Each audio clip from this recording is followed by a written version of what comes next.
আমরা কে কখন অসুস্থ হয়ে পড়ি, কার মন কখন ভালো, কখন সুস্থ থাকে, এত কিছু কিন্তু ফেসবুক বুঝে না। ফেসবুক বুঝে শুধু নিয়মিত কাজ করে যাওয়া। আমাদের যত কিছু হয়ে যাক না কেন, সেখানে নিয়মিত কাজ করে যেতে পারলেই সফলতা 100%। এখানে কেউ দমিয়ে রাখতে পারবে না। আসসালামু আলাইকুম, আশা করি সবাই ভালো আছেন। আলহামদুলিল্লাহ, আমিও আপনাদের দোয়ায় ভালো আছি। যদিও আমি কিছুদিন যাবৎ ফেসবুকে নিয়মিত ছিলাম না, নিয়মিত ভিডিও আপলোড করতে পারিনি। আমার নিজের শরীর অসুস্থ ছিল। আমার পরিবারের সবচেয়ে বড় আপনজন যিনি আমার বাবা, তিনি অসুস্থ ছিলেন এবং এখনও আছেন। তাই আপনাদের সবার কাছে একটা রিকোয়েস্ট করি, সবাই আমার বাবার জন্য দোয়া করবেন, আমার জন্য দোয়া করবেন। আমি যেন সুস্থ থাকতে পারি, আমার মনটা যেন ভালো থাকে, আমি যেন আমার নিজের মতো করে কাজ করে যেতে পারি। যাই হোক, আমরা কিন্তু ঢাকা থেকে গাজীপুর চলে আসছিলাম। আর গাজীপুর আসার আগে উত্তর সেন্টার থেকে আমরা বিকেলের চা নাস্তাটা সেরে আসি।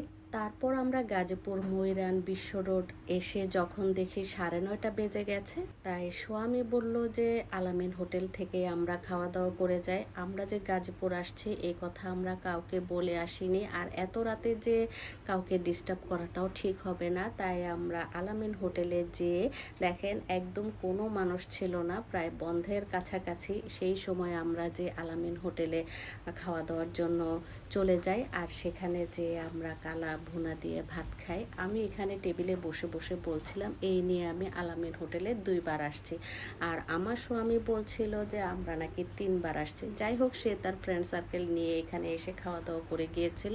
আরেকবার আমার শ্বশুর বাড়ির সবাইকে নিয়ে এই আলামিন হোটেলে খাওয়া দাওয়া করে গিয়েছিলাম। আমি কিন্তু আলামিন হোটেলের এই ভাজি আর ভর্তার জন্য আমার কাছে বেশ ভালো লাগে। তার সাথে তো কালা ভুনা আছে। কালা ভুনার চেয়ে আমার কাছে ভর্তা ভাতটা খুব বেশি ভালো লাগছিল, কারণ আমি দীর্ঘদিন জ্বরে ভুগছিলাম। তাই সরিষার তেল দিয়ে ঝাল ঝাল করে আলু ভর্তা, আর সেই সাথে করলা ভাজি আর কালা ভুনা আমার কাছে বেশ ভালো লেগেছে। আমি কিন্তু 1 প্লেট ফুল ভাত খেতে পেরেছিলাম। যাই হোক, খাওয়া দাওয়ার পর দই খেতে শুরু করেছিলাম, কিন্তু দইটা আমি একটু খাওয়ার পর আর খেতে পারিনি। তখন আমি আমার স্বামীকে দিয়ে দিলাম, কারণ আমি দই ততটা পছন্দ করি না। আমি টক দই হলে একটু খেতে পারি, কিন্তু মিষ্টি দই আমি খেতে পারি না।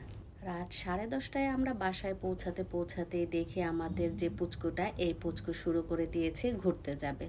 তো কি আর করা, আমি, আমার যা আর ভাসুর আর আমাদের এই যে ছোট্ট পুচকুটা সবাই মিলে চলে আসলাম গাজীপুর ফাউকাল এখানে বাদাম চা খাওয়ার জন্য। এদিকে আমাদের পুচকু তো কত খুশি, দোকানের ভাইকে সে যেভাবে থ্যাংক ইউ দিচ্ছিল, এটা দেখে তো আমার কাছে অবাক লেগেছে। যাই হোক, এই ছিল আমার ছোট্ট একটি ব্লগ।